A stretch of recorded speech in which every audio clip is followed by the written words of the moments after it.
So hey guys, Assalamualaikum. I am Masum and you are watching Masum Official YouTube channel. Guys, I hope everyone is fit and fine. I am also well by the grace of Almighty Allah.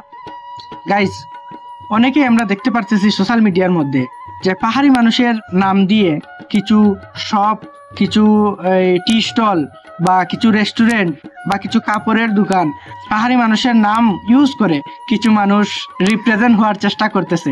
তো এটা পাহাড়ি মানুষের কোনো অসুবিধার কারণ আমি মনে করি না, কারণ এটা হচ্ছে পাহাড়ি মানুষের একটা গর্বের বিষয়। কারণ একসময় পাহাড়ি মানুষকে কেউ চিনতো না, জানতো না। এই গান থেকে উঠে আসা পাহাড়ি মানুষ, পাহাড় থেকে উঠে আসা একটা পাহাড়ি মানুষ, একটা ছেলে আজকে কমলগঞ্জের মতো একটা জায়গায় পাহাড়ি মানুষের নাম দিয়ে কিছু মানুষ ব্যবসা করতেছে। বর্তমানে পাহাড়ি মানুষ ট্রেন্ডিং কাঁপাচ্ছে ভাই। কয়েকটা গান পাহাড়ি মানুষের বর্তমানে খুব ট্রেন্ডিং এ চলছে।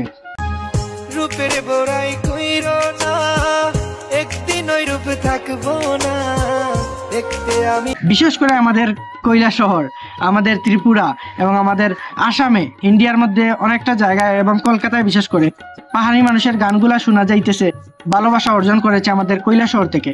তো যাই হোক, পাহাড়ি মানুষের নাম দিয়ে যে এই গড়গুলা বা রেস্টুরেন্টগুলা বা টি স্টলগুলা বা যেই শপগুলো ওপেন করা হয়েছে পাহাড়ি মানুষের অসুবিধার কারণ নয়, এটা আমি মনে করি, কারণ এটা একটা গর্বের বিষয় ভাই।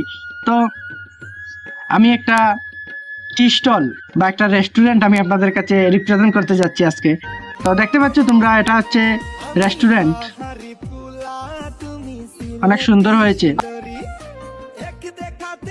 কারণ পাহাড়ি মানুষের নাম দিয়ে যে কয়েকজন মানুষ যে টি স্টল খুলেছে বা শপ বা ওই যে রেস্টুরেন্টটা খুলেছে পাহাড়ি মানুষের নাম দিয়ে খোলার কারণেই এটা হয়তো অনেক জনপ্রিয় হবে বা ব্যবসাটা উন্নতি হবে, কিছু মানুষ ব্যবসার উন্নতি করতে পারবে, এটাই আমি মনে করি যে বেস্ট। তো এই বিষয় নিয়ে পাহাড়ি মানুষ কি বলল শুনেন আপনারা।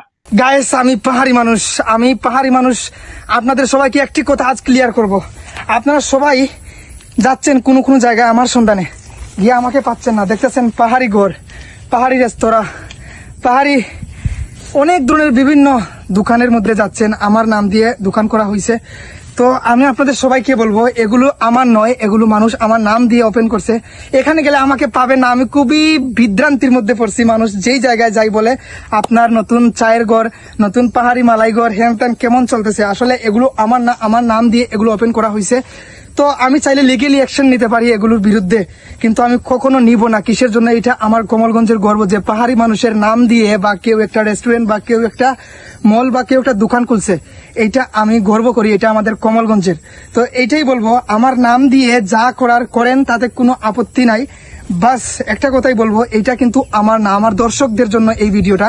এগুলো আমি ওপেন করি নাই, এগুলো যারা এলাকার মানুষ তারা হয়তো আমার নাম ইউজ করে এইভাবে ওপেন করছে। বাস ওইখানে গেলে আমাকে পাবেন না। আমি ঢাকা শহরে থাকি, চলে আসছি এখন সিলেট শহরে শুধু আমার গানের কাজে।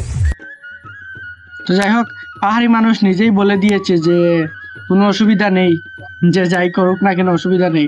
যদি পাহাড়ি মানুষ চায় যে এই দোকানগুলা বন্ধ করতে হবে, কারোর ক্ষমতা নেই ভাই এই দোকানগুলা চালানোর।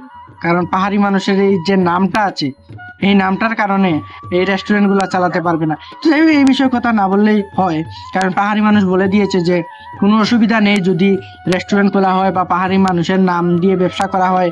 ব্যবসা করে যদি কয়েকজন মানুষ রিপ্রেজেন্ট হয় বা ডেভেলপড হয় তাহলেই তো ভালো। তো যাই হোক, এটা পাহাড়ি মানুষের গর্বের বিষয়। তো যাই হোক, আজকের ভিডিওটা আমি এখানে শেষ করতে যাচ্ছি। আবারও একটা ভিডিও আসতে যাচ্ছে যেখানে তোমরা কমেন্ট করেছো যে প্রীতি কোথায়, মিস ইন্ডিয়া কোথায়। আমি মিস ইন্ডিয়া কোথায় আছে সামনে যে ভিডিও আসতে যাচ্ছে, এই ভিডিওতে আমি আপনাদের কাছে পুরো বলবো। তো আপনারা চ্যানেলের সাথেই থাকেন। তো চলো আজকের ভিডিওটা এখানে শেষ করি। সবাই ভালো থাকো, সুস্থ থাকো, টাটা, বাই বাই। আমার কল যায় মাইর হাকুব, আমি তো ভুয়ো চুপ।